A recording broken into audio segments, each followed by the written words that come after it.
Yun yung dun kasi sa attack kagabi, hindi pa tapos. So, long story short, kinonfirm ng Sergeant at Arms that he's no longer in the building.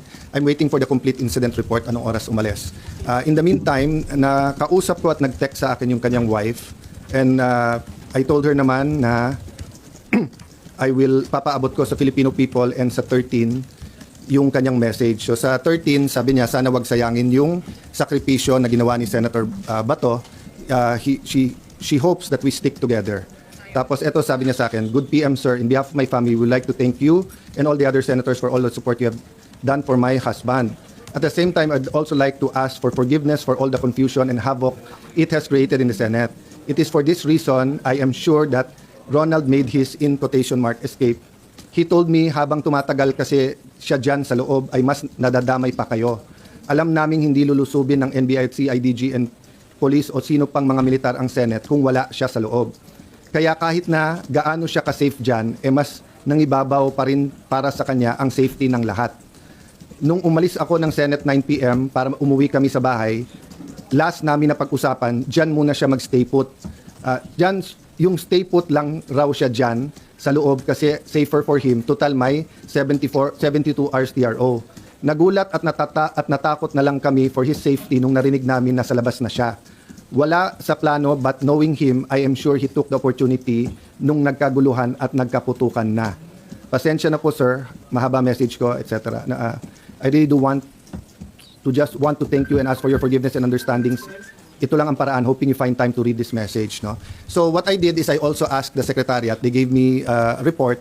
Up to this point in time, the promise of the NBI Director na he will give me at least two things. One, a copy of the warrant officially transmitted because he told me in front of the other senators na sa kotse lang niya, 3 senators were asking na ibigay na niya sa amin, but he looked at me and said, sir, pwede bang formal ko na lang i-submit tomorrow? So that was Tuesday. It's Thursday, we still don't have it. And he promised me na ilalagay namin under his custody yung Siyam, pero magre-report ka agad about the manner that they tried to arrest Senator Bato. And number 3, in connection with number 2, report dun sa ginulpi nilang isang member ng OSAA. Still zero report from the NBI. So I'd like to clarify to everyone, we did not arrest Senator Bato. We extended the courtesy and the traditions of the Senate that hindi pwedeng mag-aresto sa loob. He's not under arrest from any of us. And so far, as far as we're concerned, there's no warrant of arrest for him. So he knew from the start, I knew from the start, I never hid from any of you. Anytime you ask me, nandiyan pa si Senator Bato, I answered you to the best of my ability. And I told you, nandiyan pa, tinanong nyo how long will he stay, as long as he likes, di ba? So he made that decision on his own. I found out when Senator Jinggoy called me. I had no idea last night because he came pa to see Sec John Vic. So I brought Sec John Vic sa taas, sa 5th floor, because ni-request nung isang staff na, sir, hindi pa alam sa 5th floor na secure na at hindi pa nila alam ang nangyayari. Baka pag umakyat yung mga pulis, baka may gulo. So I went up, medyo naka-vest at armado pa yung OSAA. So Sec John Vic asked them na lahat may barel, ibaba yung barel. We explained the situation that OSAA is still in charge inside but there's a joint investigation. Little did we know na hindi pa fully secured when we answered you because nga may na-aresto actually kagabi. Diba?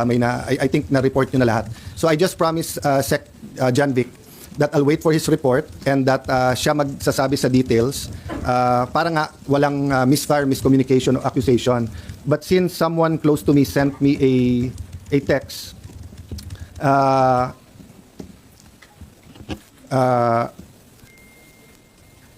kasi meron nag-send sa akin ito. PNP confirms Browner's statement that 30 shots were fired. All of them came from the Senate from Cayetano security guard. So first of all, I don't have a security guard. If they're talking about the blue guard, wala akong kasakasamang security guard. If they talking about my security, they're also from the PNP. I double-check before going here. Walang nagpaputok sa kanila.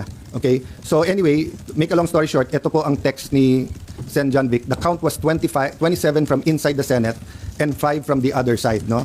So my point is, nag-verbal warning sila. Tigil nyo yan, whatever the words were used. Sino, sir? Sorry, yung OSAA, nag-verbal warning. Hindi tumigil yung kabilang side from trying to get into the Senate. So nagpaputok sila in the air. Ang problema, nagpaputok pabalik. So eto, whoever the perpetrators was, di ba? Kasi nga, last night, bago umalis si Sec Remulla, sabi niya, so far they saw 1 bullet. So syempre, nakita ko yung mukha ng OSAA, that's not possible. So someone showed me the video and Mayan nga told me, may live nga, di ba? So sinabi ko lang na, Sec, can you allow the OSAA to go inside the kabilang building para may sarili namin investigation. I haven't really had time to look at all the details pa, and I promised si Sec. So the count was 27 from outside, from inside, no? 27 from inside. 27 from OSAA? 27 from OSAA, sir? Yes, na Up. count nung putok.